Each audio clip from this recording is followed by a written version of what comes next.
What's up, guys? Chad here. Finally got around to make a Plexus Sentinel video. At the time of uploading this, Disc is in a really rough spot. We are very, very bad, and we are exceptionally bad on this boss. But it's still fun to try and make it work. If you're like me and you really, really love Disc Priest, then you might still be playing it, and maybe you care about trying to make it work. So let's go through this together and see how we can squeeze the most out of our spec. Okay, so on this boss, the timers are really bad. We're holding for intermissions. And because of that, we're gonna ramp for air, pretty much, on pull. We're gonna hit the pulls that happen roughly 12 seconds into the fight, I think. So we're gonna go into an event ramp here at 4 seconds on the pull timer. And my rule here was that I want to hit evangelism at the latest 8 seconds into the pull. And the reason for that is actually just because I don't want to encroach on the intermission evangelism. So here we go. You see the pulls coming in hot here. We have our ramp running, full gas. It's just not gonna do a whole lot, unfortunately. It's just the way it kind of goes. But we'd also have like the ticking damage here from the boss. So still doing like 120 million with this ramp, which is fine. I mean, it's better than just holding it arbitrarily. But after the ramp is done, we're kind of just doing nothing. Uppies on this boss, especially in the first phase, is super versatile. You can easily send it into the tank bombs in the first part here, because the space that tanks have to run out with a tank bomb is very small, so you take huge burst damage. But there are other spots for it as well. I use it on the soak here, I think. Yeah, I do. And then you can also use it on the last tank bomb here into the pushback, but if you do that, please make sure that you're positioning closer to the boss here for the pushback, otherwise you may get knocked into the wall. After the change to uppies where we could move inside it, the immunity to movement effects is no longer in play. Okay, so intermission. Depending on your guild's DPS, this may last very long, or it may be like pretty damn short. I know that it takes us quite a while to go through it, so you can see me ramp really late here.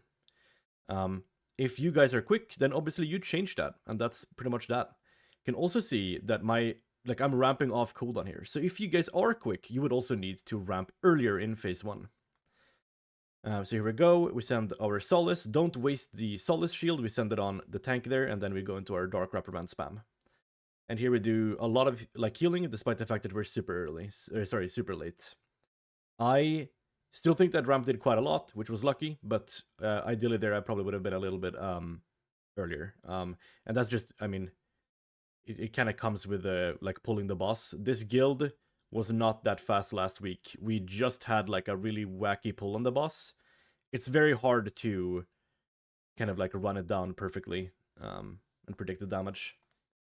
Anyway, here, it's just the same as in phase 1. I'm not doing something crazy here. I'm just cycling my radiances, spot healing guys, shielding guys. I'm, sending Mind Blast when I can. A couple of defensive penances every once in a while. Kind of vibing. There is no, it's not difficult. It's the same thing as I did in the last year, pretty much, in this phase, so. I soak, and then I spot heal a little bit. And then we get the pulls here, and I'm probably still playing the same.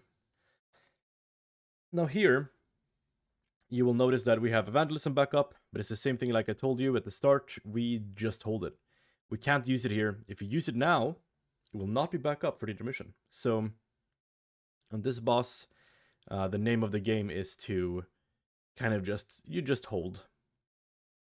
Okay, so again, you can just see, I don't want to reiterate it too much, but there's some small things you can do. Like, for example, there's somebody got stunned.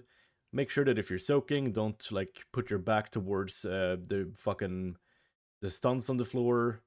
In this intermission, make sure you're not running through the lines, because they do so much damage. It's really bad if you have to panic and focus on picking yourself up only. And here in the last one, no, this is not the last one. This is the second to last one. But even here, it's a little bit sketchy. You can see I just played safe there. You should probably do the same thing, but it's better to be proactive.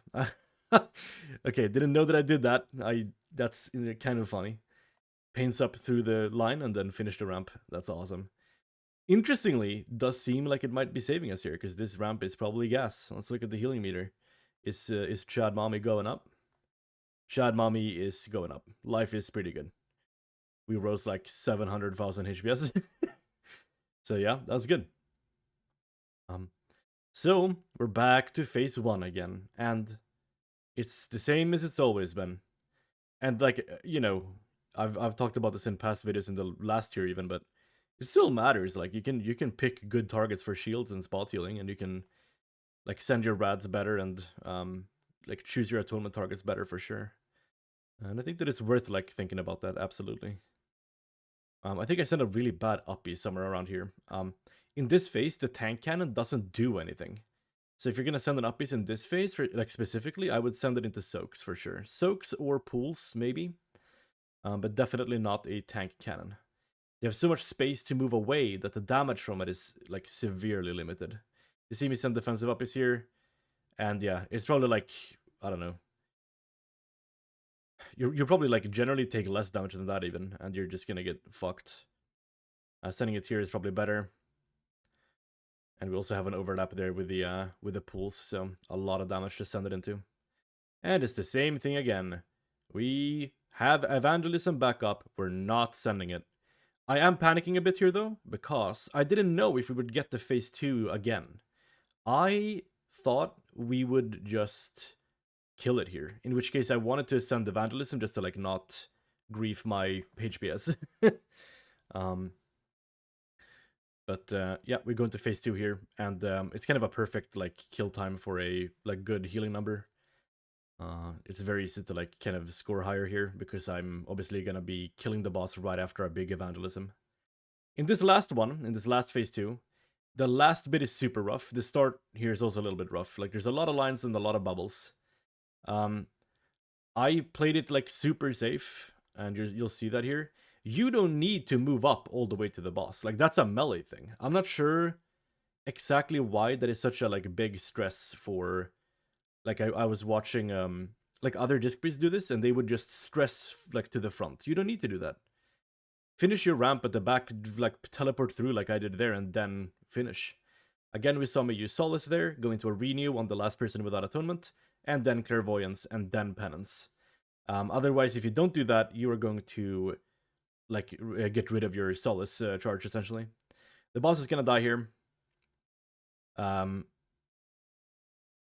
yeah, the boss is dead. So, Plexus Sentinel. Yeah, the boss is really bad for this. We can just tell by just how much we have to hold. It's just a lot of like weird burst damage and a strange cadence. Rot damage. There is just very few ways I think to play this boss like really optimally as this. I think that if they were to make Void Weaver better in the future by increasing our atonement conversion, then I think Void Weaver would be really nice here because of Devour Matter, which makes Shadow or Death really gas into shields. Makes us deal more damage. So I would really like to play Void Weaver here. I think that if you could play Void Weaver here, you could probably like leverage the strength of like the more, you know, like frequent ramps in all of the phase 1s a lot better. Instead of just the like Oracle playstyle of just like doing kind of nothing for 1.5 minutes. So I think that if you're going into this boss now, you play Oracle, but please keep your eyes out for tuning, and let's hope that it's big, because we deserve it. Anyway, thank you for watching, guys. I will be back with a State of Disc Priest video within the week. Thank you for watching.